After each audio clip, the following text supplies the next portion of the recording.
Haryana at 9 PM news channel में आपका स्वागत है। आइए आपको कराते हैं खबरों से अपडेट।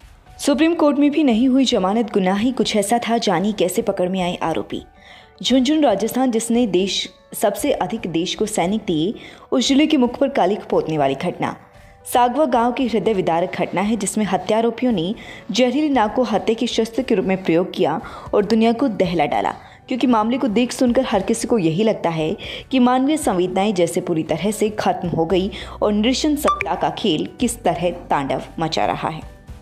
सेना से सेवानिवृत्त राजेश चांगिड़ व उसकी पत्नी सुबोध देवी के 2 पुत्र हैं, पुत्री नहीं है। बड़ी बेटी सचिन की शादी 18 दिसंबर 2018 को बड़े ही नाजुक से की थी। बेटी न होने के चलते बहू अल्पना चांगिड़ को भी बेटी बनाकर लाए थे। ससुर सेवानिवृत्त होकर फिर कानपुर आर्मी डिपो में नौकरी लग गई। पहले की पेंशन भी आती रही। उनके दोनों पुत्र, एक भारतीय नेवी में तो दूसरा वायुसेना में लग गए। सोचा जा सकता है कि घर में किस कदर समृद्धि का आलम था। 2 जून 2019 को जब अल्पना के पति सचिन चांगिड़ छुट्टी पर गांव आ रही थी, दिल्ली एयरपोर्ट से उनसे बात हुई। मैं सुबह गांव पहुंच रहा हूं। पूरे दिन अल्पना अपने स्कूल के समय की प्रेमी मनीष मीणा और मनीष का दोस्त कृष्ण मीणा हत्या का षड्यंत्र रचते रहे। इससे पहले शादी के समय से ही अल्पना की रोजमर्रा दिनचर्या संदेहास्पद लगती रही। उसके साथ सुबोध सब कुछ समझने लगी, क्योंकि वह बार बार फोन करती और किससे बात करती रहती है। इस बाबत उसने बहुत बार अल्पना को कहा कि पहले जो कुछ हो गया उसको भूल जाओ, अब अपने हिसाब से घर में रहो, घर के मान सम्मान और मर्यादा का ख्याल रखो। लेकिन अल्पना मन ही मन सास को रास्ते से हटाने का षड्यंत्र रच रही थी। हत्या से एक दिन पहले सुबोध चांगिड़ यानी अल्पना की सास ने उससे कहा था कि आज सचिन को आने दे, मैं उससे तेरी सारी करतूतें बता दूंगी। इसी बात के चलते तुरंत इस घटना को अंजाम दिया गया। 2 जून 2019 को रात को अल्पना, उसके प्रेमी मनीष मीणा, मनीष के दोस्त कृष्ण मीणा ने जहरीले नाग से डसवा कर राजेश चांगिड़ की पत्नी सुबोध चांगिड़ की जान ले ली। रात 2 बजे अल्पना ने अपने ससुर को कान पर फोन किया और काले नाग ने सास को डस लिया है, वह नीली पड़ गई है, इस बारे में बताया। दूसरे दिन यानी 3 जून 2019 के साय 4:30 बजे घर वालों एवं गांव वालों ने सुबोध का सर्पदंश से मृत्यु मानते हुए दाह संस्कार कर दिया और मामला यहीं शांत हो गया। ऐसे हुआ शक और फिर हुआ खुलासा।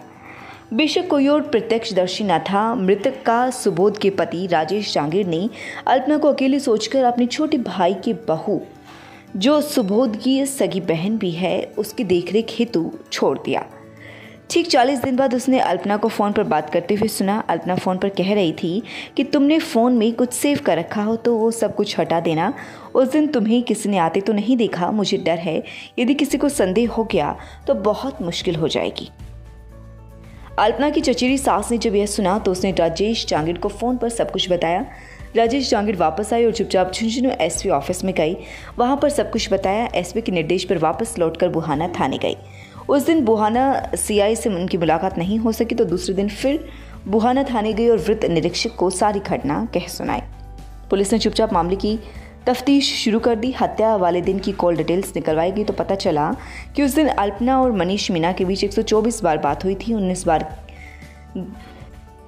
बार की मीणा से अल्पना की बात हुई।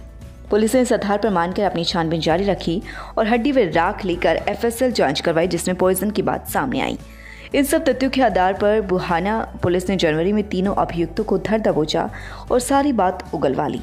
तीनों अभियुक्तों ने स्वीकार किया उन्होंने एक सपेरे से सांप खरीदने की बात की और यह कहकर अस्पताल में कि कोई रिश्तेदार भर्ती है, उसके उपचार हेतु सांप की जहर से कोई दवा बनानी है। उस सपेरे ने किसी दूसरे की बात की। इस तरह 10,000 में जहरीले सांप का सौदा तय हो गया और मनीष मीणा व के मीणा सांप एक छोटी टोकरी में बंद करके अल्पना के पास ले आए। रात को अल्पना ने अपने सास सुबोध को बनाना शेक में नशीली दवा देकर बेहोश कर दिया। उसके पश्चात वह सांप छोड़ दिया गया।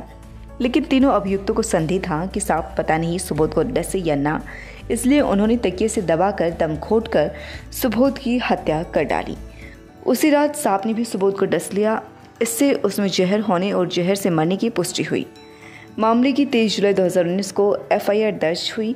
4 जनवरी 2020 को तीनों की एक साथ गिरफ्तारी की गई। तीनों अभियुक्तों ने पुलिस के सामने सब कुछ उगल दिया और किस तरह से सांप खरीदा, कैसे घटना को अंजाम दिया और सारी की सारी बात पुलिस के सामने कह डाली।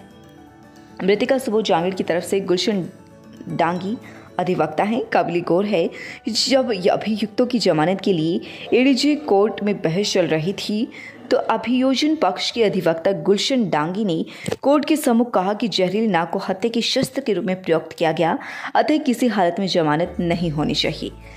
गुलशन डांगी की इस एक दलील से माननीय उच्च न्यायालय राजस्थान जयपुर में भी जमानत खारिज होने का रास्ता साफ किया और जब जमानत की अर्जी देश की सर्वोच्च न्यायालय दिल्ली में गई तो भारत के माननीय मुख्य न्यायाधीश की बेंच ने सर्वोच्च न्यायालय में इस मामले को सुना। वहां भी माननीय सर्वोच्च न्यायालय ने जमानत की अर्जी खारिज कर दी।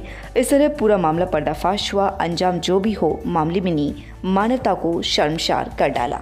मैं डॉक्टर रविशंकर, मैं बच्चे का डॉक्टर हूँ। MBBS DCH DNB किया हूँ। मैं छोटे बच्चे में जैसे प्री मैच्योर बच्चा हुआ, 28 वीक 26 वीक का बच्चा हुआ या कम वजन का बच्चा हुआ, उसके लिए हमारे पास नर्सरी है, जिस नर्सरी में हम क्वालिटी का ट्रीटमेंट देते हैं।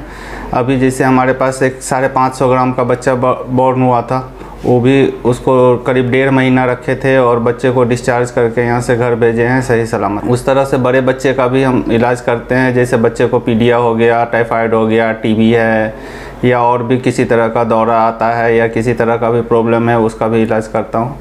हमारे पास अच्छे क्वालिटी का नर्सरी है जिसमें वेंटिलेटर, CPAP और जो भी मशीन की ज़रूरत होती है वो सब मशीन है।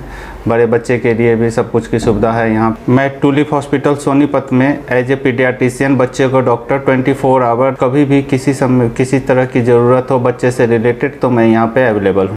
स्वागत है आपका Saini health care pharmacy, a complete health care centre में। हमारे यहाँ अंग्रेजी, देसी व पशुओं की दवाइयाँ, cosmetics, green tea, surgical items, हर प्रकार की vaccine, food supplements, trimmer, hair dryer आदि, wheelchair, thermometer, nebuliser, sugar machine wholesale rate पर मिलती है। लगातार खबरों से अपडेट रहने के लिए चैनल को सब्सक्राइब जरूर करें।